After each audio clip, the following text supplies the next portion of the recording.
This is a short video showing how to produce a receipt refund warrant from a current year receipt. Why would I need a receipt refund warrant?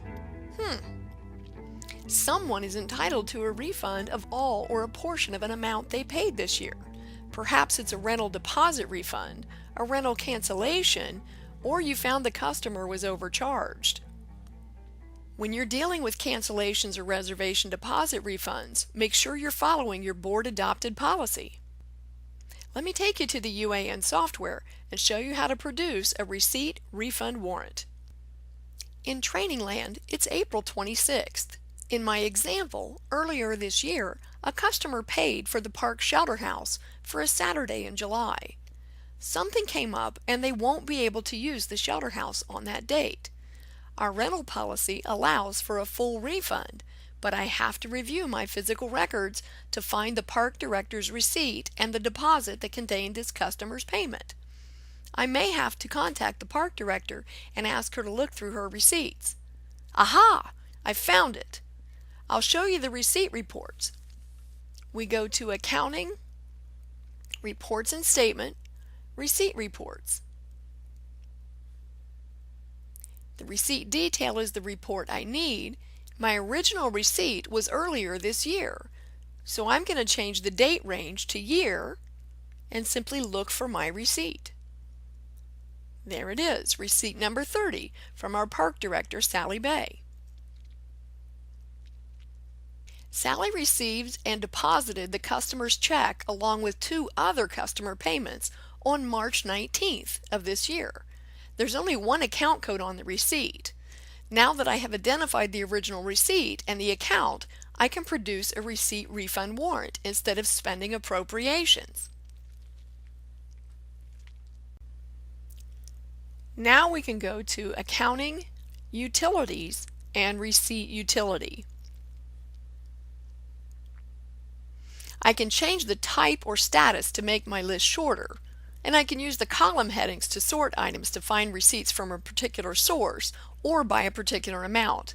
I know my receipt number, so I can scroll down and select receipt number 30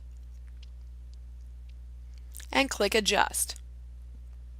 On the Adjust Receipt form, I look in the white box for the accounts contained in the original receipt. As you can see in my example, it only has one posted account. In our example, the receipt is from Sally Bay, the park director who collects and deposits the money for shelter house rentals. This receipt contained 3 customer payments. I am only refunding 1 rental fee to a customer, not to Sally.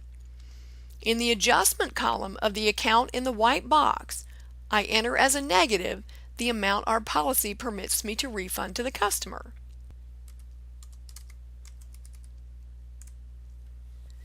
You must type a purpose in the box. Simply describe the reason you are refunding the amount. Include details so your auditor will know which policy to refer to. The date I need to use will be the date of the refund warrant. Unlike other adjustment types, the date of a refund warrant has nothing to do with the original post date of the receipt, except it needs to be in the current year. The post date will depend on when this check will be approved and signed. In my entity, I can use today's date. To produce a refund warrant, I must check the box Print a Refund Warrant. And then I need to visit the Refund Warrant tab. It is very important to review the payee. The system defaults to the source on the receipt. I do not need to produce a refund warrant to our park director. I need to refund the individual customer, so I must edit the payee.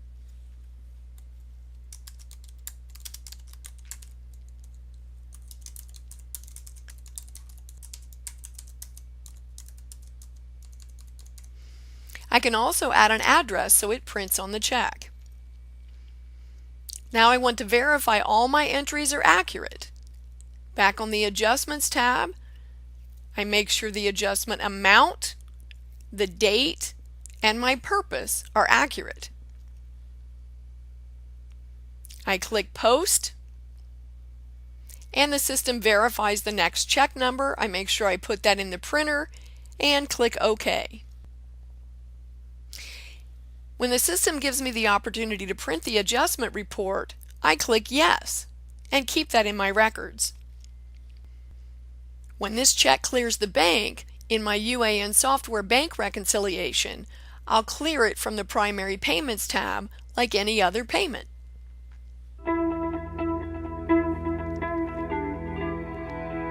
I hope the information in this video was helpful. If you need assistance with the steps shown in this video, contact Uan Support using the information provided on the screen. All UAN Housekeeping Series videos qualify for House Bill 10 training. If you have any questions about self-reporting your training hours, please call or email your question using the contact information you see on the screen now. This video is not long enough to self-report by itself. If you have only watched this video, you cannot self-report the time. However, if you watch more videos in the housekeeping series and their combined time is at least 30 minutes, you can self-report the combined time.